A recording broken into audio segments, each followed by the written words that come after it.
भी और प्रोग्राम हैं। आज हमने ढाणी बांडोर में शहीद की मूर्ति का अनावरण किया है। हमारे कैलाश चंद्र जी थे जो 1993 में बस्तर में सीआरपीएफ के जवान थे और बस्तर में जब इलेक्शन ड्यूटी पे थे तो आईडी की वजह से माओइस्ट ने एक आईडी बम बनाया था और उसकी वजह से वो शहीद थे। तो आज बांडोर की ढाणी में हम गए थे उनकी मूर्ति का अनावरण करने। उसके बाद हम कुंड आए डॉक्टर संजय मेहरा जी के यहाँ और बहुत ही बढ़िया प्रोग्राम दोनों तरफ, दोनों भांडोर में भी और डॉक्टर मेहरा ने भी बहुत ही बढ़िया प्रोग्राम किया है।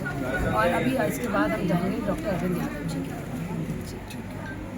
रोहतक पीजीआई में लंबे समय बाद जाना हुआ आपका, लोगों की मांग थी, स्वास्थ्य मंत्री यहाँ नहीं आ रहे, बीच में हमने भी उठाई थी। अब पीजीआई में आप पहुंचे, क्या मुख्य कमी क्या मिली और उस पर क्या डायरेक्शन आप देकर गए हैं? जी, एक तो मैंने डायरेक्टर को बुलाया है चंडीगढ़, आके मुझे बताएंगे कि एग्जैक्टली क्या हो रहा है। क्योंकि जब मैं पहली चीज़ वहाँ पहुँची थी मैं 1:45 बजे पहुँची थी। 1:45 बजे वहाँ पे जब रजिस्ट्रेशन करने गई थी तो 3 महिलाएं खाना खा रही थी और एक ही लाइन, एक ही विंडो खुली थी और 3 महिलाएं खाना खा रही थी। मैंने कहा अगर 2 बजे रजिस्ट्रेशन बंद हो जाता है तो 1:45 बजे इनका खाने का क्या मकसद है? 2 बजे के बाद खाना, ड्यूटी तो 2 बजे तक होती है ना अगर रजिस्ट्रेशन दो। तो मैंने तुरंत एक और विंडो खुलवाई, कुछ 80-90 लोग बाहर प्रतीक्षा में थे। तो शुरुआत मेरी वहाँ से हुई। फिर मैं टेस्ट देखने गई, बाहर जो टेस्ट हो रहे हैं वो पीपीपी मोड पे हो रहे हैं, अंदर के जो हैं वो सरकारी तौर पर होते हैं, दोनों सरकारी मगर एक पीपीपी मोड पे था। तो मैंने जो देखा ब्लड टेस्ट की जगह जहाँ थी महिलाओं और पुरुषों के लिए अलग अलग होती है, बहुत ही लंबी लाइन थी। और मैंने कहा एक ब्लड टेस्ट लेने के लिए एक टेबल क्यों है? अगर और टेस्ट हम जल्दी और ले सकते हैं, लोगों को 3-3, 4-4, 6-6 घंटे क्यों इंतज़ार करना? उन्होंने मुझे बताया कि अगले फ्लोर पे और है। जब मैं अगले फ्लोर पे गई तो खाली था। तो मैंने कहा अगर अगले फ्लोर पे है तो या तो उनको नीचे भेजो क्योंकि खाली है। तो ये बहुत सारी चीज़ें हैं। धीरे धीरे साफ़ सफाई में मैंने कमी पाई। तो ये थोड़ी चीज़ें हैं जो मैं जब डायरेक्टर साहब आएंगे, जो दवाइयाँ थी मैं चीफ फार्मासिस्ट के साथ बैठी थी तो उन्होंने कहा हमारे पास 200 दवाई।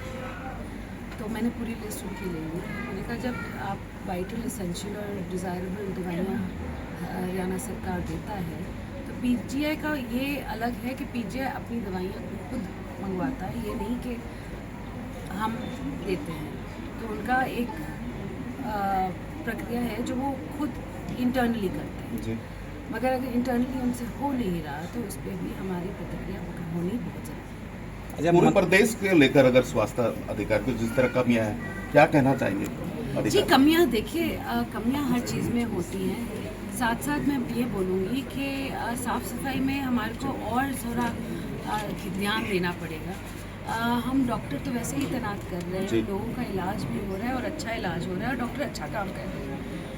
मगर उसके साथ साथ बहुत सी एक्स्ट्रा चीज़ें होती हैं जो एक अस्पताल में होनी चाहिए। मैं बहुत अस्पतालों में गई हूँ जहाँ मैंने देखा कि बिल्डिंगों की हालत अच्छी नहीं है, साफ़ सफाई की हालत अच्छी नहीं है। तो इस पे हमने ज़्यादा ध्यान देना है। गार्ड्स की भी जो ज़रूरत है हर अस्पताल में, और मैं कहूँगी कि स्पेशली मेडिकल कॉलेजेस में और सिविल अस्पतालों में, क्योंकि भीड़ सबसे ज़्यादा वहाँ होती है, सिक्योरिटी बहुत ज़्यादा आवश्यक है। अच्छा मंत्री जी, एक माजरा इन शुरू 50 सीटें आ गई एमबीबीएस की, एक वाटर वर्क्स की लाइन भी यहाँ पर डाली जा रही है। ओपीडी कब तक शुरू हो जाएगी? लोग इंतजार कर रहे हैं। जी, बहुत जल्द ओपीडी भी शुरू हो जाएगी। मैं इनफैक्ट इनमें से एक दिन मैं जाके माजरा का भी जायज़ा लूँगी कि क्या होगा। तो मैं आपको एक पर्टिकुलर डेट डायरेक्टर साहब से बात करके दे दूँगी, क्योंकि मुझे उन्होंने बोला था कि मार्च अप्रैल तक हो जाएगी। तो मुझे पूरी आशा है कि अब हो जानी चाहिए। जी ठीक, धन्यवाद।